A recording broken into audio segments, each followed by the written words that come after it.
I've always been fascinated by photography since I was a little kid. My dad was an enthusiastic amateur photographer. On this episode of the RCN podcast, the CEO of Mosaic, Jeffrey Martin. Data capture of 360-degree imagery and especially video. That kind of image I thought was amazing, so I kind of took that as far as I could. That transition of thinking about failure, it's a learning opportunity. Design these cameras from scratch. They are our own electronic design, our own mechanical design. In the durability department, we have been good success. You were in the Guinness Book of World Records. Do some 3D scanning for VFX studios. Technology just keeps moving faster. If you're not ashamed when you launch your product, you launched it too late.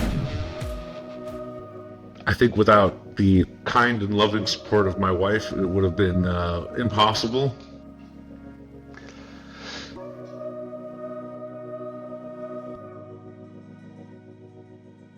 Welcome to Reality Capture Network podcast. Today, we're excited to sit down with Jeffrey here from Mosaic. Jeffrey, thanks for joining us. Thanks for having me, Matthew.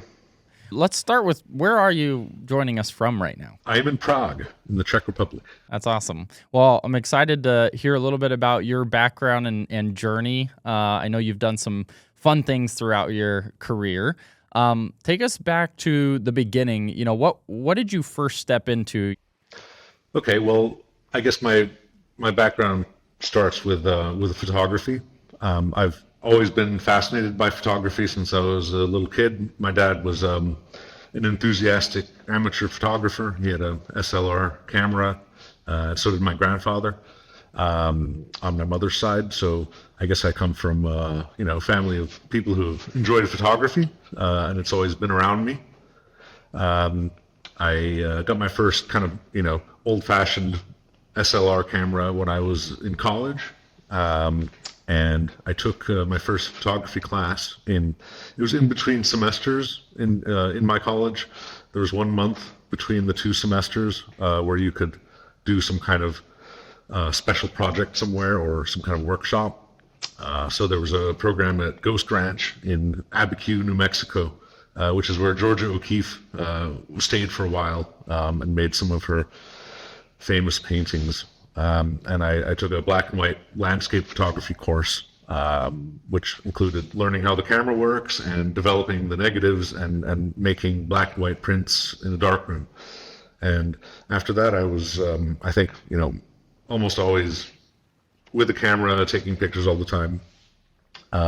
When digital cameras came out, about 5-6 years after that, it was in the late 90s that I took my first photography course. When digital cameras came out, I got this Canon ELPH. It's about the size of a deck of cards or something, and it had this panorama mode where you could you take one picture and then it superimposes the last one on top of what you're shooting, and then you shoot a few pictures, and then it crudely just kind of sticks them together, and that really blew me away because photographs became this kind of fluid thing that you could merge with other photographs, and that was really fascinating to me. And I made those a lot. I was taking kind of you might have seen David Hockney's kind of I don't know what you call them, kind of a collage of pictures, very taken from a different point of view, but of the same thing, and they're kind of crudely merged together. So my panoramas were sort of like that at first, because I just had a camera and I would stick the pictures together. Eventually I found some actual proper photo stitching software called RealViz Stitcher. That was in around 2004. And then I found some online forums of people doing this kind of spherical photography using fisheye lenses. And there was some open source software for kind of properly calibrating your lens and then joining the photos together really precisely. And I found a couple of these online forums, and a lot of those people are still my very good friends today, basically 20 years later, which is really funny. There are quite a lot of them that I meet, every year or two in some random city at some, conference or something like that. I even took part in hosting a conference in Prague for this 360-degree VR photography community. People called it VR photography back in the mid 2000s, so yeah, the whole field of 360-degree photography has been something that I've been always very enthusiastic about. I created a website in 2005 called prog360.com, and it was a combination of georeferenced 360-degree photos and a map. So there were hotels, clubs, bars, cafes, and so on, with markers, and you could click on the map and it would open a 360 photo. And this was quite a long time ago. This was before Google Maps existed, and there were not very many such things on the web at the time. And that project grew into a kind of more global project, and it became a website called 360cities.net, which is still online today. And it's basically a publishing platform for 360-degree photography, like very high quality. It's a curated collection of very high quality 360-degree images from all over the world, from thousands of different photographers. And it makes money from licensing these images to educational projects, advertising, news, things like that. That's awesome. And around 2008, 2009, I became interested in the actual data capture of 360-degree imagery, and especially video, and started tinkering with CCTV camera parts, cobbling together, really crappy 360-degree video camera from, analog CCTV cameras with 576 lines, like really, really low quality. But at the time there wasn't really much out there. Fast forward 10, 15 years, and I'm a co-founder of Mosaic. We're building precision cameras for mapping, infrastructure inspection, and 3D scanning and photogrammetry. Our customers are mainly using our devices for their clients who are municipalities, departments of transportation, telecommunications companies, and we also do some 3D scanning for VFX studios, for films, for special effects, things like that. So that's awesome. It has been an interesting journey. Yeah, definitely. What is it that led to the idea of starting Mosaic? What kind of inspired that change, as opposed to using other hardware, to now kind of getting into the manufacture? Well, about 8 or 10 years ago, there was a lot of hype around VR, if you remember, and there were a lot of the major camera companies were coming out with 360-degree action cameras, and that whole thing never panned out. I was part of that, and my previous company was building a camera for that, and it was kind of a overhyped use case. It was kind of a solution looking for a problem, maybe, that's how it kind of shook out. It turned out that the general public was not interested in using these devices, which at the time were not really high resolution enough to get like a super nice picture. But we were also kind of adjacent to this mapping use case and industry, where there were very, very few decent solutions for just terrestrial 360-degree imagery for mapping. There was the Ladybug, there was the NC Tech camera, not really anything else, and it seemed like a really underserved market that is only growing. Every town, every department of transportation in the world has to take care of their roads. Yep. And, some people are still walking around clipboards. Some organizations are using the most high-tech stuff, and there's a lot of organizations in between. But no one's deciding to use clipboards. Everyone's trying to automate it somehow. Yep. Yeah. Well, what is it when you look at the cameras that are on the market today and what you guys are developing? What is it that you're focused on? What is it that sets your cameras apart or makes them different? When someone's out there browsing the camera market.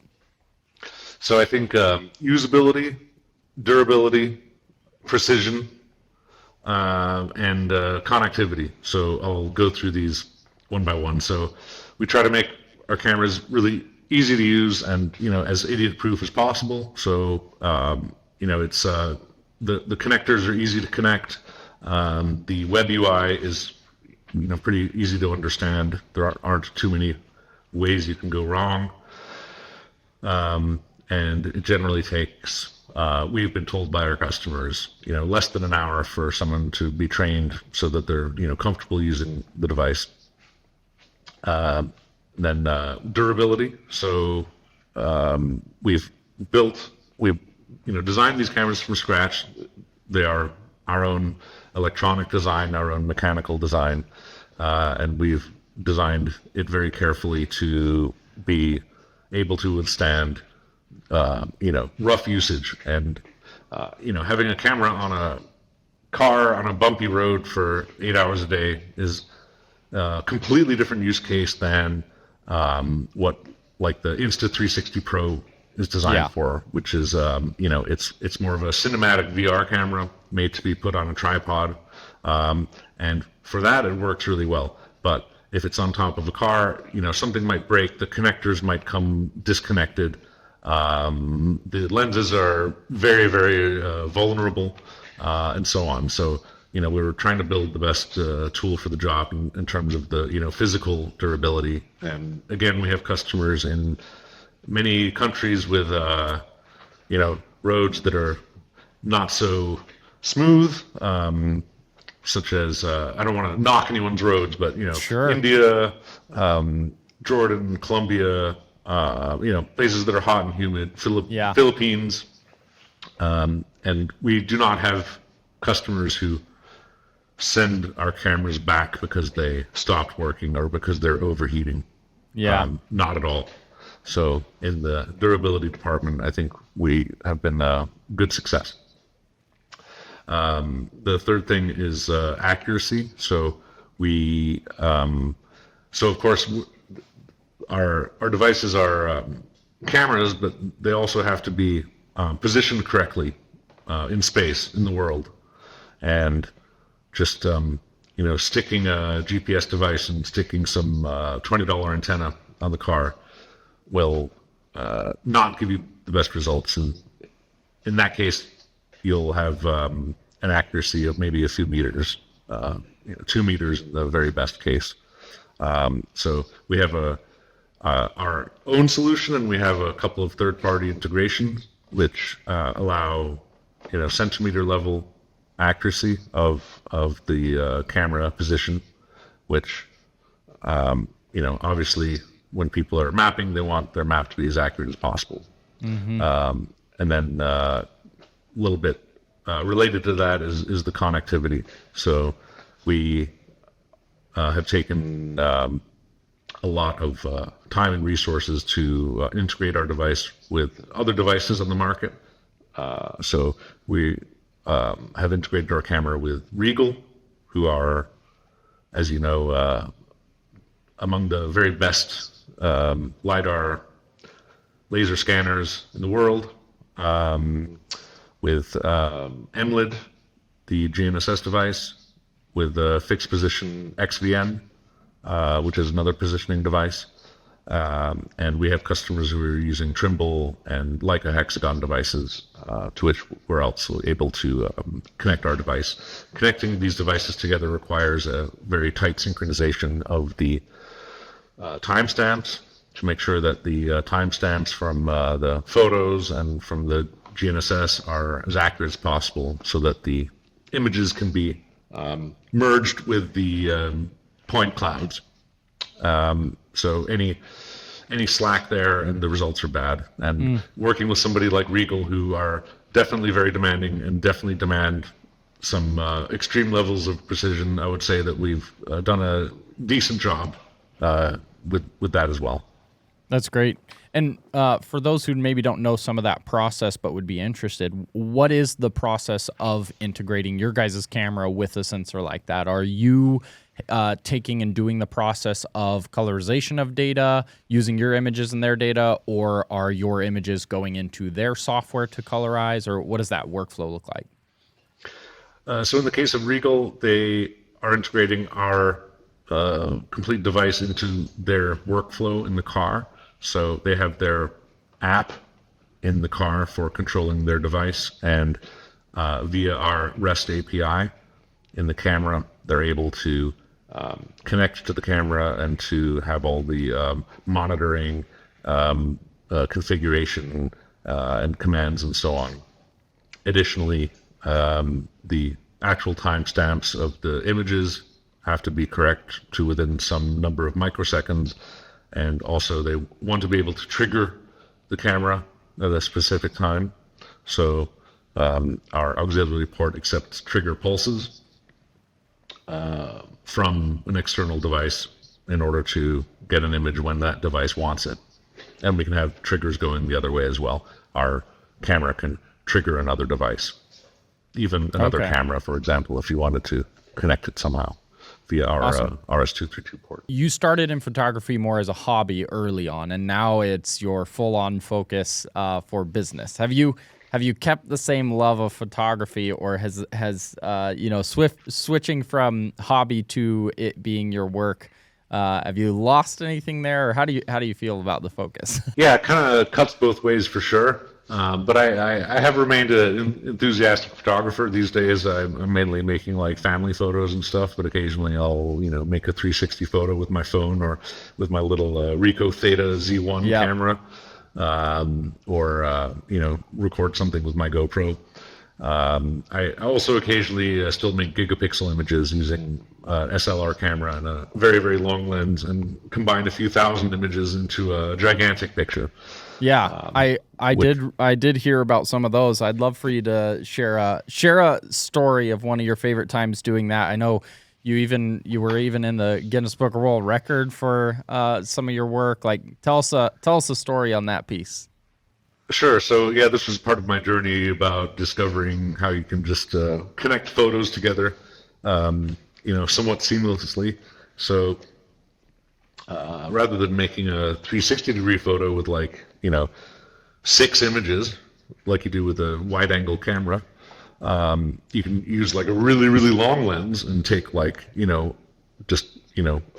grid of 10 by 10, or a mosaic, if you will, just a tight grid of mini photos zoomed in all the way, and then you get this ridiculously huge picture, and that really struck me as fascinating, because you can even make an image that's much, much higher resolution than what you can see with your eyes from a certain viewpoint, of course, since you're zooming in all the way and making so many photos. So having that kind of image I thought was amazing. So I kind of took that as far as I could. Got access to the Prague TV tower, and spent a few hours doing it. That was, I guess, some kind of world record. It wasn't official, but then we were contacted by British Telecom, who at the time the Olympics were in London or in the UK, and they wanted to do some big crazy promotion. So they wanted to see if we could make a new world record. And these kind of world record gigapixel images, they were sort of climbing up, year by year, to something bigger and bigger. So yes, they commissioned us to make a definitive world record, and they kind of took care of a lot of the PR and stuff. So they contacted Guinness and like the BBC. They got some BBC TV show to cover this process, and I was on the BBC One show, which is, I guess, kind of a big deal in the UK. It's very popular.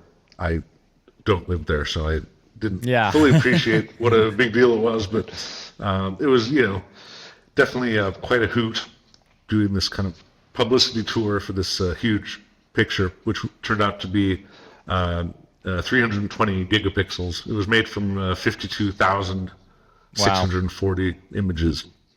Wow. That were shot from 4 separate viewpoints on the top of BT Tower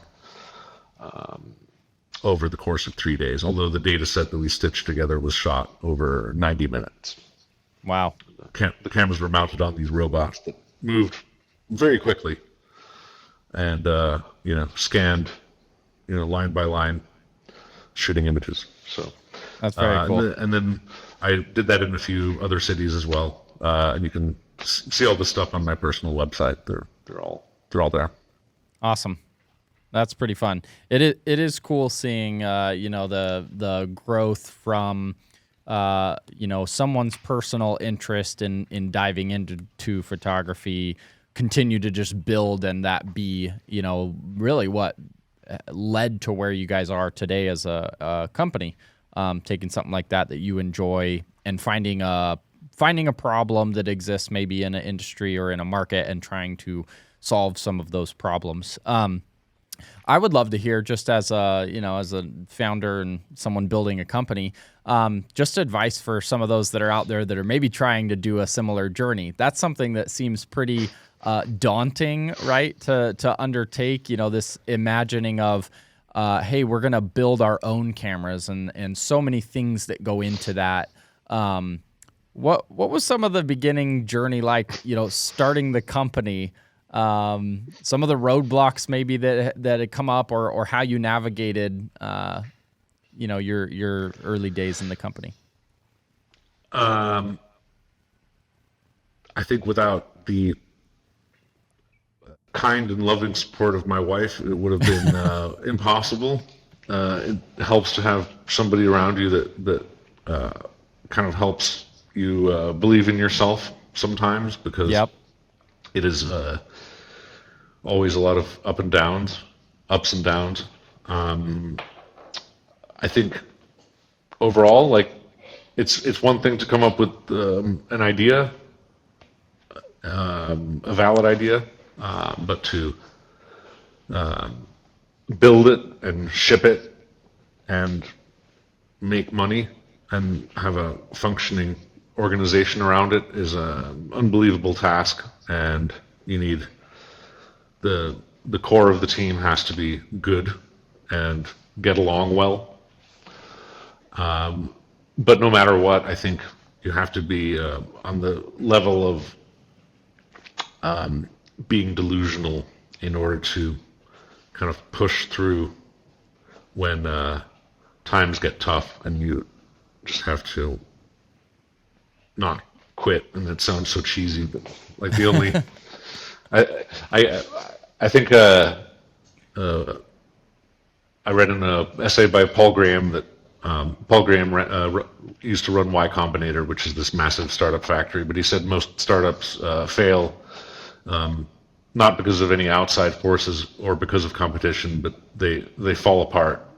Like the founders either split up or just quit, and that's like the vast majority of the failures is because of that. So you just have to not quit, and not quitting means you might morph into something else. But yeah, it's you just have to keep on going.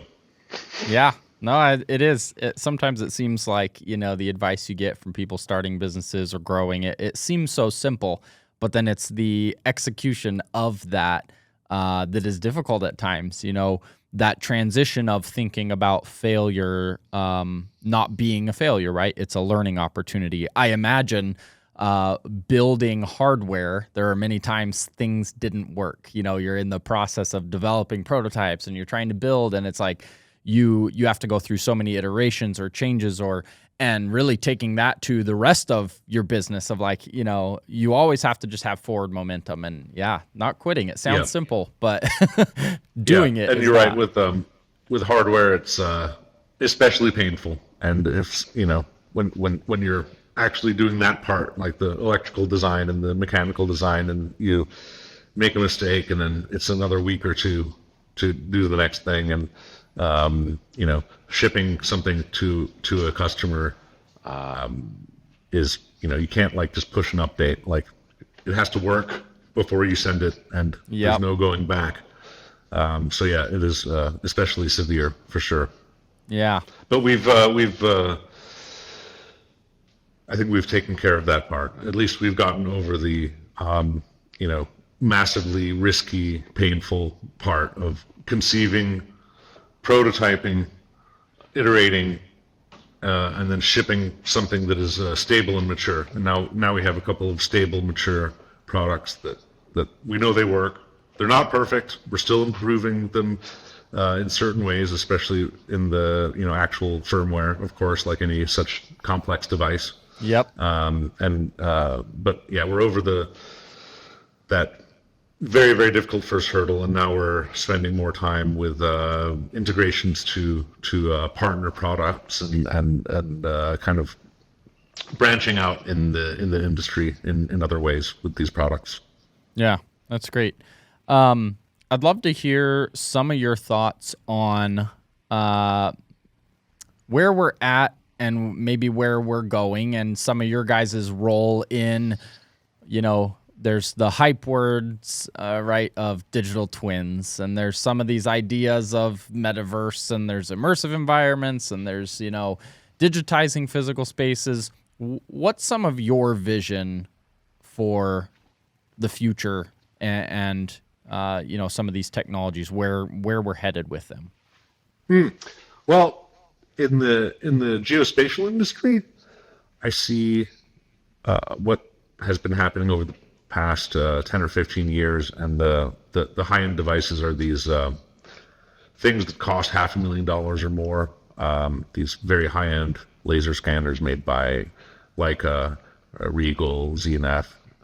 These super precision, super expensive devices that are great tools for a lot of the people who are using them, but there are a lot of other people now. There are a lot more people now who want to do stuff that maybe doesn't require this massive investment, and at the expense of a certain level of detail and accuracy,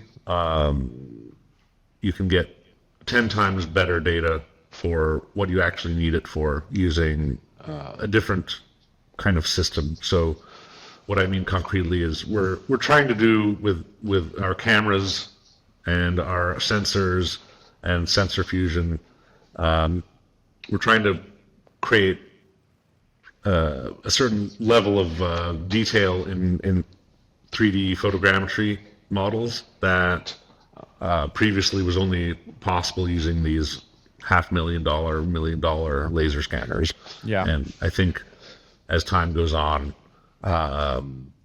it will become more and more apparent that for a lot of this kind of scanning of reality, digital twin stuff, where you might not actually need a objective ground truth of 1 millimeter for 4 million points a second scanning, but you need something that has a level of photographic detail that is much higher than what that laser scanner can do, at the expense of some overall lower accuracy, if that makes sense. Yep. And likewise, the video game and film industries, I think, are starting to merge a little bit with this geospatial industry. You have video games that have huge environments that are maybe whole cities or bigger. And you have films that use similarly massive, high detail 3D models for either visual effects, green screen stuff, or these virtual production volume studios where you have a 12-foot tall 360-degree LED with actors inside. So all these things are basically kind of these make up this market of people who want to scan reality, and they all need something slightly different, but it's all coming down to getting a high fidelity photographic, realistic 3D model. Yeah. And then you've got like the things that come out of that that are interesting, like research stuff, like nerfs and Gaussian splats, and I don't know where those are going. Those are extremely new. They haven't kind of made their way into the market yet for professional uses, but they're extremely promising and interesting. Yeah, very much so, and it feels like technology just keeps moving faster. Things are changing rapidly, and I love just trying to see what all is out there, and because as different technologies come out that are faster or cheaper or higher quality in one way, maybe lower accuracy in another way, there's so many tools. I always try to encourage people, don't think about what it replaces, but really what it expands as far as capabilities. Not everybody can buy the $1 million mobile mapper, but maybe everyone can buy a 360 camera, or not everyone can buy, there's so many people and so many markets that maybe don't touch most of these advanced technologies we talk about, that as this expands, the use cases expand, the markets expand.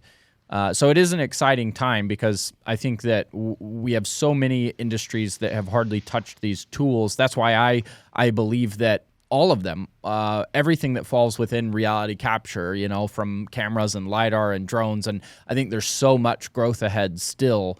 There is, and it's a very interesting time to be involved with the technologies, for sure.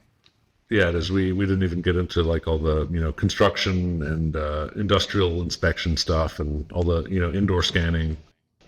Yeah, those are also, I think, growing very, very quickly. The majority of your guys' focus, is it outdoor and mobile mapping type, or do you focus on indoor facilities or anything? What's the main focuses for you, industry or project type at the moment? So Mosaic started with terrestrial exterior mapping, and our first two products, the Mosaic 51 and the Mosaic X, are designed to be mounted on top of a car.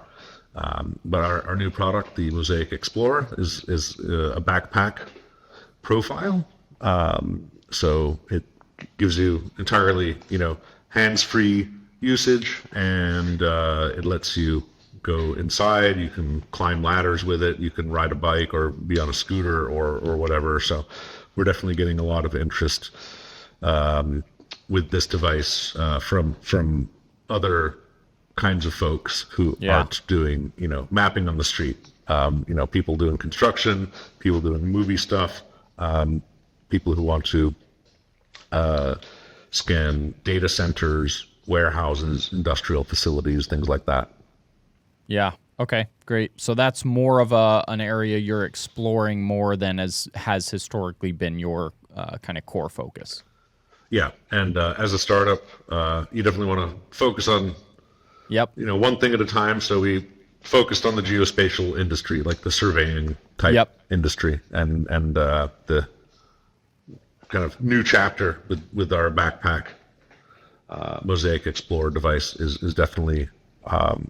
We'll definitely have it, available for all the geospatial folks. But we'll be talking a lot more with other types of people as well. Yeah. Awesome. Well, is there anything else roadmap wise, that you see coming in the future down your guys' path? You see where you've come from, what you're working on today. What does some of the future look like, you think, with these tools?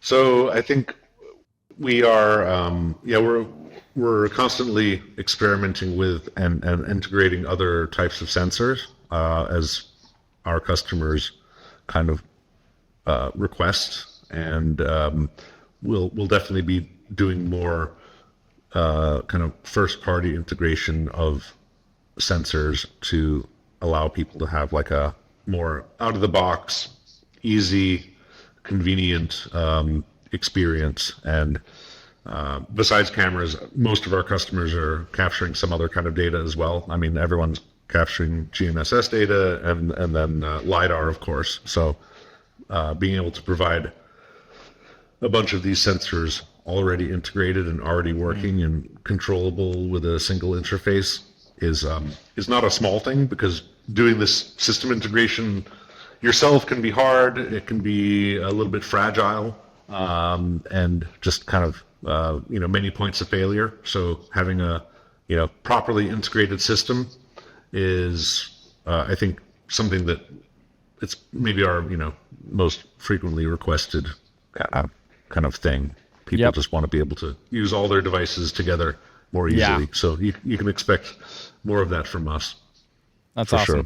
Yes, silos between different tools do make it difficult to expand the toolbox, because you want to be able to use the benefits of each, but if they don't work together, that makes it difficult. So that's great to hear.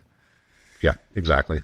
And then the other thing that we've been working on quite a lot is the workflow for after you collect your data. Of course, people want that experience to be as easy and convenient as possible. So we are introducing Stitcher that is completely automated and has a perpetual license, so that people can very, very easily stitch the images from the camera into 360-degree images.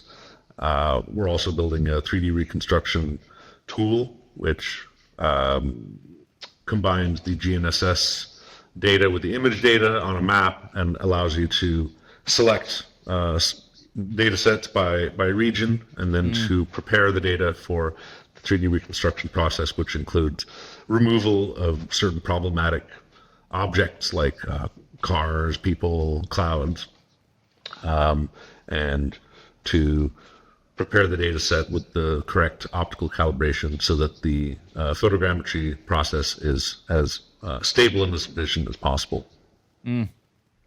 That's awesome. That's great. Well, I appreciate you joining today. It's exciting to hear the journey you've been on and what you guys are working on. I would love to, as we wrap up, I still would love to go back through the advice piece. So you take the journey that you've been on. I love trying to give some of that, final tips and advice to maybe those that are starting out earlier in their career. What's a few key pieces you would leave with them?